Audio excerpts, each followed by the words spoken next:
కీర్తన సంఖ్య 68 మొదటి భాగము. దేవుడు లేచునుగాక, ఆయన శత్రువులు చెదరిపోవుదురుగాక. ఆయనను ద్వేషించువారు ఆయన సన్నిధి నుండి పారిపోవుదురుగాక.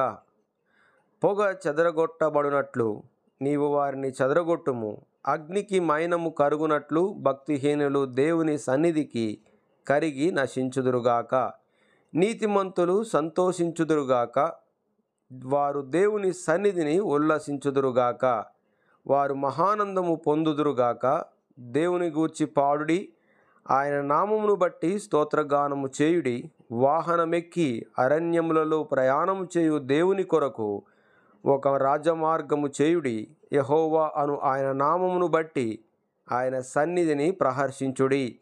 తన పరిశుద్ధాలయమందుండు దేవుడు తండ్రి లేని వారికి తండ్రియు విధవరాండ్లకు న్యాయకర్తయునై ఉన్నాడు. దేవుడు ఏకాంగులను సంసారులుగా చేయువాడు. ఆయన బంధింపబడిన వారిని విడిపించి వారిని వర్ధిల్లజేయువాడు.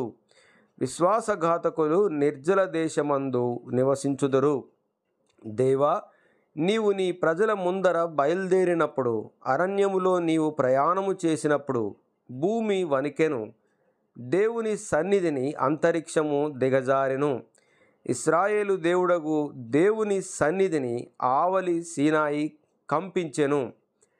దేవా, నీ స్వాస్యము మీద నీవు వర్షము సమృద్ధిగా కురిపించితివి. అది అలసియుండగా నీవు దానిని బలపరిచితివి. నీ సమూహము దానిలో నివసించును. దేవా, నీ అనుగ్రహము చేత దీనులకు సదుపాయము కలగజేసితివి. ప్రభు మాట సెలవిచ్చుచున్నాడు, దానిని ప్రకటించు స్త్రీలు గొప్ప సైన్యముగా ఉన్నారు. సేనల రాజులు పారిపోయెదరు. ఇంట నిలచినది దోపుడు సొమ్ము పంచుకొనును. గొర్రెల దొడ్ల మధ్యను మీరు పండుకొనగా గువ్వల రెక్కలు వెండితో కప్పబడినట్లున్నది. వాటి ఈకల రెక్కలు పచ్చని బంగారుతో కప్పబడినట్లున్నది. సర్వశక్తుడు అక్కడ రాజులను చెదరగొట్టినప్పుడు సల్మోను మీద హిమము కురిసినట్లాయెను.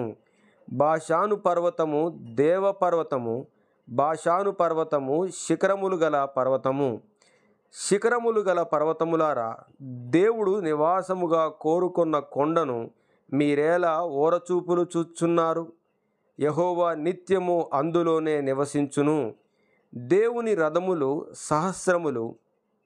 సహస్రములు ప్రభువు వాటిలోనున్నాడు.